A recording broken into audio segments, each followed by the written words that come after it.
Remembering Where We Are in Time. October 6, 2019 by Anna von Reitz.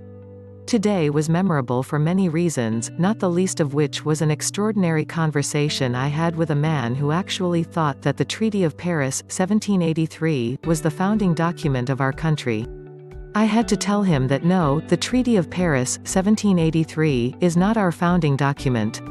Our founding document is the Unanimous Declaration of Independence, published in July of 1776. The Treaty of Paris barely mentions us for the same reason that the constitutions barely mention us. Neither the Treaty of Paris nor the constitutions are about us, they are instead power-sharing agreements between European principles, sorting out what they will do and what their responsibilities are going forward. Look at this circumstance again, there are four separate entities operating under confusingly similar names. The United States, the proper name of our soil jurisdiction states acting as a union of republican states. The United States, the name of the Pope's municipal United States government. The United States of America, the proper name of our land jurisdiction unincorporated federation of states. The United States of America, the name of the British territorial United States of America.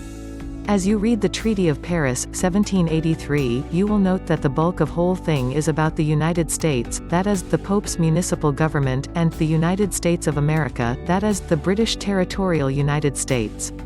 Both these entities were to receive specific delegated powers from us as a result of the peace treaty, they were to exercise these delegated powers for us and in our behalf, so they were both allowed to operate under our names.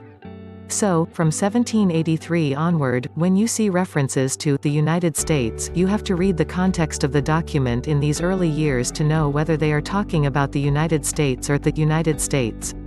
Past about 1790, when all this got consolidated, you can reliably assume that any reference to the United States is about our soil jurisdiction union of republican states, and any reference to the United States is about the Pope's municipal United States government. The same process applies to the use of the United States of America. When you see it presented as the United States of America without the word incorporated, you may assume that our Federation of States is being discussed unless there is a specific agreement otherwise defined by the text. When you see the United States of America, it refers to the British territorial United States government. The Treaty of Paris of 1783 set up and defined what was being agreed to between the British King and the Pope, and who was responsible for what in the new power-sharing agreement coming into effect. The constitutions then implemented these agreements. From 1781 to 1787, our own States of America Confederation provided all the services and exercised all the delegated powers. After the original Constitution was adopted in 1787, specific powers that had been exercised by the States of America were split off and exercised by the British monarch and the Pope, instead.